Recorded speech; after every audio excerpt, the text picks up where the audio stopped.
Tears of the Kingdom is a fantastic game, but it's got its fair share of problems, as shown in my last video with the dungeons.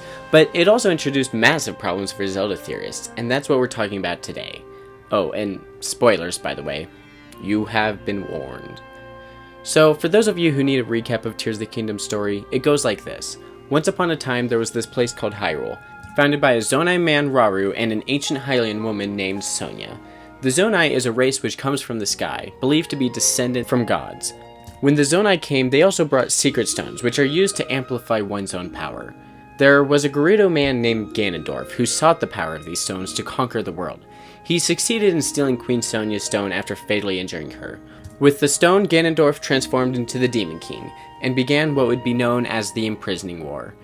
This war ended in a battle with Rauru, Zelda, who time traveled here, not important, and 4 sages whom were each recruited and given secret stones by Rauru, against the Demon King.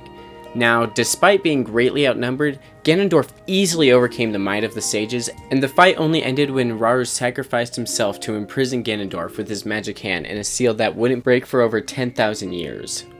If we travel forward through all that time, we can see there were a couple calamities from Ganondorf's malice. Rauru's seal broke, releasing Ganondorf.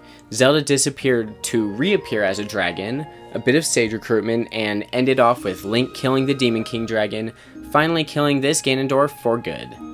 For any average player, this story sounds fine enough, maybe a bit repetitive and a little silly at times, but overall, not a half-bad narrative for a Nintendo game.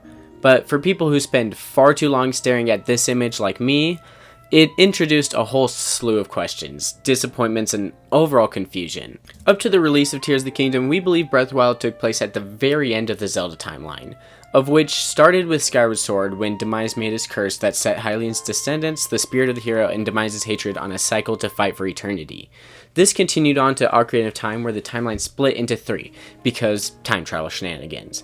Following a timeline where Link vanished, known as the Adult Timeline, a timeline where Link was put back in time, known as the Child Timeline, and a timeline where Link just died, where Link just fell down the Great Deku Tree and landed on hard ground.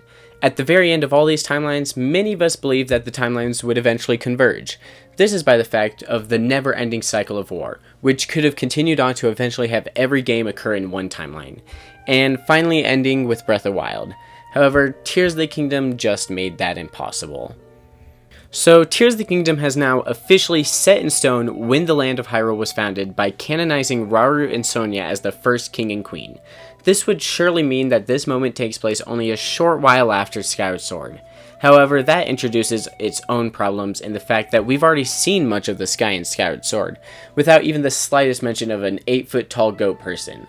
However, that can be explained away as them being higher in the sky and hidden from Hylians, I don't know. But that further leads to questions of who these gods were that brought the Zonai down, and why don't we see the Secret Stones again, and why is there a new Ganondorf, and how is this the Imprisoning War when there was another Imprisoning War in the Fallen timeline? How does Zelda know about the Ocarina of Time? These problems keep piling up when we try to place Breath of the Wild and Tears of the Kingdom in our preconceived timeline. Any placement is easily disproved, and no matter what, questions will arise. In my past videos speculating timelines, people have theorized that Nintendo is rebooting Zelda, and initially I was dismissal and disappointed at the idea, since our current timeline is so interesting in the aspect that it was hardly ever intentional beyond scribbles on a notebook connecting them. But if you squint a little, it works perfectly. But nowadays, Nintendo is becoming more conscious to have complex storytelling, and despite Ganondorf being a simple, outright evil antagonist, which I may touch on at some point, the story itself made good use of its tools and even had a Chekhov's secret tier. Every Zelda has obviously had stories, but with the past few 3D Zelda games, we see a change in the way they're making stories, and with the likelihood of a Zelda movie coming soon, I believe Nintendo is ignoring the timeline made to give themselves freedom in the stories, and break free from any possible story limitations made by past games. The fact that the full Triforce doesn't even appear in Breath of the Wild or Tears of the Kingdom besides in art or small moments when Zelda used her power tells us something huge about The Legend of Zelda and what Nintendo wants in the official story.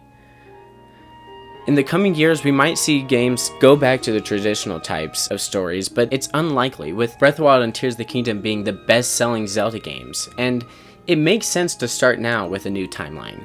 There was a reason they ported Skyward Sword first to the Switch. Many believe it's because Tears of the Kingdom would be a time loop, but I think the true reason now is because the Switch is now home to the first 3 games in their new timeline.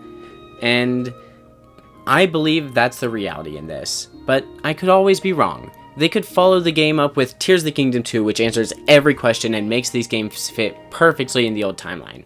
But until that day, I hope you'll consider subscribing because I'm working on a whole buffet of stuff, and soon I'll be talking about what the Switch 2 might look like and if we'll ever get it at all. So make sure to be here when that's out, and always keep cool.